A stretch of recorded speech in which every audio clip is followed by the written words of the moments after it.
제가 원래는 이제 피트 수업을 한 10년 정도 좀 집중해서 했었는데, 근데 피트 수업 할 때도 가장 학생들한테 좀 인정받았던 시스템 중에 하나는 모의고사를 굉장히 빨리 시작했고, 그걸 좀 많이 진행했었거든요. 그래서 시험 많이 보는 게 역시 성적 올리기엔 제일 좋다라고 생각해서 편입에서도 그 시스템은 똑같이 적용할 거예요. 그래서 문제 많이 풀어볼 거고, 그다음 이제 테스트 성적 봐가면서 내 실력이 올라가고 있다는 걸 좀 느끼게끔 그렇게 준비할 거니까 전체 1년 커리가 어떻게 구성되어 있는지도 한번 확인해 보시고, 다음 이제 본 수업 시작하면 결국에 이제 이론 정리 잘하고 문제 많이 풀어보는 게 장땡이라는 거죠. 그래서 이론 정리할 때는 자 필기 노트 제작을 좀 많이 강조하는데, 자 한때는 이걸 좀 선택으로 했었거든요. 그래서 필기 노트 작성을 잘하는 친구들은 쓰고, 그냥 굳이 안 쓰고 그냥 교재에 있는 내용으로 공부한 친구들은 뭐 안 쓰고 그냥 봐도 된다고 했는데, 근데 결국에 그렇게 1년 정도 공부해서 나중에 성적을 딱 띄워보면 열심히 정리했던 친구들이 성적이 잘 나오더라고요. 그래서 나중에 너희 학생들이 이제 그 의대를 들어가서도 마찬가지고 결국에 계속 자기가 정리하는 습관이 좀 있어야 되거든요. 그래서 여러 가지 의미를 가지고 필기노트 제작을 굉장히 좀 강조할게요. 그래서 어떤 식으로 제작해야 될지도 이제 좀 보여드리고요.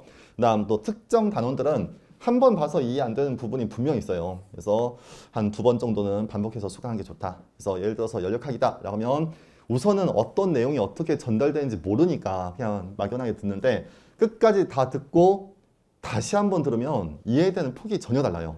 그래서 한 번 들어서 끝내는 단원이 있고 또 한 2번 정도는 들어봐야 정확하게 이해되는 단원이 분명히 있거든요. 그래서 전체 내용이 어떻게 흘러간다는 걸 알고 처음부터 보면은 이 말이 그 말이었구나라는 게 나중에 이해되는 게 꽤 많거든요. 그래서 마치 반전이 굉장히 큰 영화의 범인이 누군지 알고 처음부터 보는 느낌? 그럼 이제 그 범인이 했던 대사들이 다 어떤 복선이 있었던 거죠.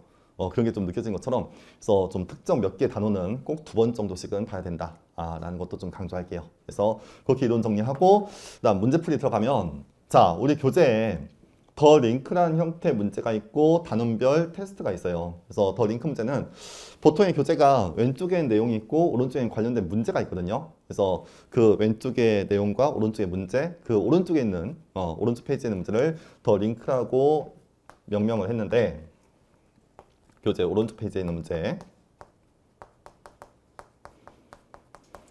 그래서 요거는 이제 1번부터 저 뒤에 200번까지 쭉 넘버링을 했거든요. 그래서 요 1번부터 200번까지 쭉 연결돼서 넘버링 돼 있고, 그 200문제에 대한 해설은 맨 뒤에 다 있어요. 그래서 요거는 뒤에 교재 해설까지 정답과 해설을 같이 좀 올려놨으니까, 혹시 요거는 제가 따로 수업 시간에 몇 개 문제는 이제 내용을 설명할 겸 풀 건데, 대부분의 문제들은 다 여러분들 각자 자습용으로 이제 활용하시면 될 것 같아요. 그래서 오늘 진도 나가는 것까지 집에서 한번 풀어보고 뒤에 해설 보고 이해해보고, 혹시 이해 안 된 건 따로 또 질문 올려주시면 되고, 아니면 이제 현장 강의 분들은 와서 이제 물어보시면 되고.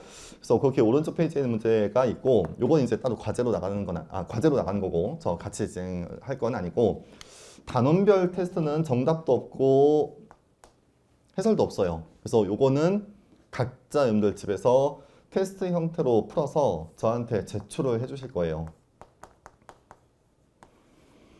그래서 요 답안을 제출한 친구들한테는 그 다음 또 요것도 성적 처리한 다음에 그 성적을 학생들하고 공유할 거고, 그 다음 그 성적에 대한 어떤 해설과 정답도 같이 이제 제공할 거고. 그래서 현장 강의 학생들은 요걸 언제까지 제출 어떻게 해야 될지를 좀 이야기를 좀 할 거고, 온라인으로 수업 듣는 친구들은 요거하고 그 다음 누적 범위 테스트는 우리 교재는 없는 거고 따로 이제 유인물로 나갈 건데,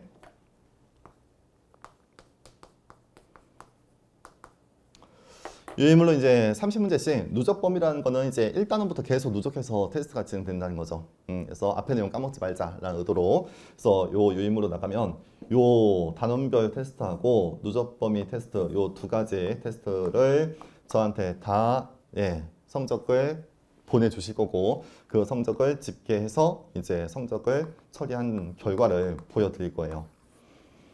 그래서 성적서는 제가 엑셀 파일로 다 구성을 했고, 해서 통지표도 엑셀 파일로 여러분들한테 나갈 거예요. 그러면 그 엑셀 파일에 여러분들의 그 수험번호 입력하면 자기 성적만 딱 뜨게 시스템이 되어 있거든요. 그래서 그걸 조금 제공할 거니까, 요것도 이제 이번 주 끝나고 테스트 보고 아 요걸 어떻게 진행하는 거구나라는 걸 좀 하고 나면 2주차부터는 좀 편하게 할 수 있을 거고 그래서 요 두 테스트는 여러분들이 계속 저한테 제출해 줘야 된다. 자, 현장 강의 학생들은 단원별 테스트는 각자 집에서 풀어서 저한테 따로 제출해 주시면 되고 누적 범위 테스트는 목요일 날 수업 끝나고 진행을 할 거예요.